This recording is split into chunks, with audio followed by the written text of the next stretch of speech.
Hello people of the internet, my name is Talitha Neville. Today I'm talking about the making of my last short film, A Little More Spark. As you probably know, this is only my second amateur short film, so don't take anything I say too seriously. But I thought it might be interesting just to walk through the process of forming and coming up with the idea all the way until the final screening. I'm hoping that this might give you some inspiration for the making of your next short film, or maybe just you're interested in the process and would like to learn more. So let's do this.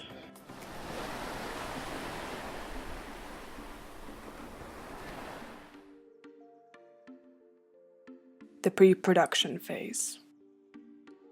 For the short film, I started off with a simple idea for a shot. A man standing in an old-fashioned diner, looking to the right. Now from this, the plan was that the audience would want to see what he's looking at, so the camera would pan to the right, revealing whatever that was. I knew I wanted to make a short film that year, and started from the idea that was not even a concept yet. I started with the first scene, designing it around the shot idea, and with the help of my sister and my co-writer Warwick Eccles, we were able to actually make a screenplay out of that one shot idea. Once we had our stories and our characters, the casting process started. It took very long to find our actors and actresses. It was more of a struggle than we thought it would be. We only had about 10 people audition altogether, and out of those 10, we got our 7 cast members. They were all kind enough to work for free, and that's amazing. Excuse me. I prefer to be left alone. Okay. Well, what's your name? Phyllis. That's an old lady's name. What's your real name? I planned to have more crew members than we ended up having, but we were unable to find people to help out. It ended up being me, the director and camera operator, and a lot more. My assistant director Warwick, who also composed the music and co-wrote the script. Asher, the sound recordist and designer, and Ryan, the production assistant. We also had a lot of help from my parents. Finding wardrobe for a low-budget, period-based short film is a real hassle. We hunted second-hand clothing stores all around Joburg and hired a few items from a costume place. Locations is always an issue. The main location issue was the diner or cafe. I just couldn't find the right place, so we settled for something not quite what we were hoping for, but it worked just as well. The people at the Peter to Ryn Theatre were kind enough to let us film in their foyer area and in the inside of the theatre to act like a cinema, which was completely amazing. Searching for street or outdoor locations to shoot was the most difficult part because we had to avoid any modern looking walls or houses or buildings or cars, so that was very difficult. But again, I was happy with most of our locations in the end. The big budget draining item was equipment or gear, whatever you want to call it. We searched for so many hours trying to find the best yet cost-effective gear to hire or borrow.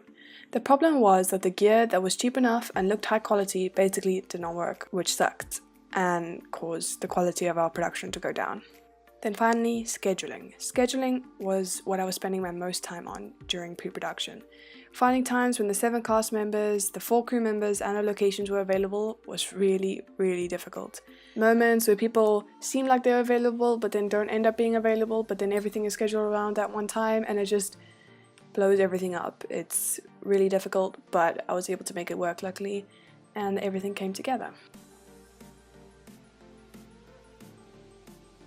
The production.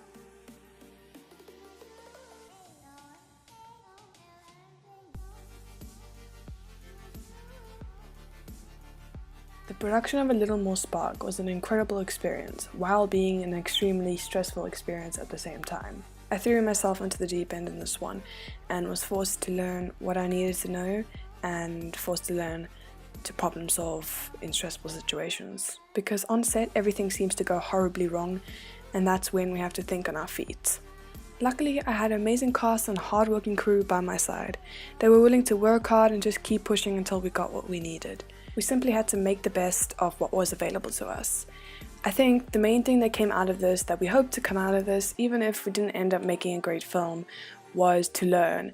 And I think we accomplished that. We all learned so much just through this process, through working step by step through the whole thing.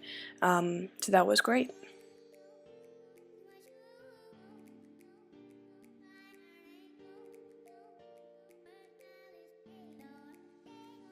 Post-production is something I'm always excited about. It's a terrible mindset, but before shoots I tend to wish that I was already editing it and could skip the exhausting process of actually shooting the thing. During the production of A Little More Spark, I just wanted to start editing because the footage that we were shooting was looking promising and I was just so excited to finally make it a product. But after editing the first rough draft, my enthusiasm for the project dwindled, and I started procrastinating the editing altogether. The editing and sound design process for A Little More Spark took about 3.5 months, which is too long for a film of this level. It was a difficult piece of work to edit and make complete. I decided to set a date for a cast and crew screening so that we had a deadline to work towards. We finished the edit just in time, starting the export 2 days before the screening and having it complete on the night before the screening. After watching people watch the film, I found many changes to better the quality of it, so I worked on that for a couple of weeks and then finally was able to upload it and submit it to a bunch of film festivals. Now you're probably wondering why it's not online yet and why you can't watch it. That's because many of these film festivals I submitted the film to have strict premiere policies, which means they'll disqualify my film if it is online for public viewing. As soon as the film has completed its film festival circuit, it'll be online and ready for you guys to watch. There's it. I hope you guys enjoyed watching this video. Let me know if you have any more questions, any questions about any of this stuff, and also if you want me to do anything else like related to topics like this of my own experience and blah blah blah blah blah. So I'm filming something tomorrow actually, and I'm pretty excited about it, so hopefully you guys will see that pretty soon. So stay tuned for more. Please like this video if you liked it. That makes sense, right? And please subscribe if you aren't already subscribed to it, the channel thing. And share this video if you have friends who might be interested. And that should be it. Okay, bye.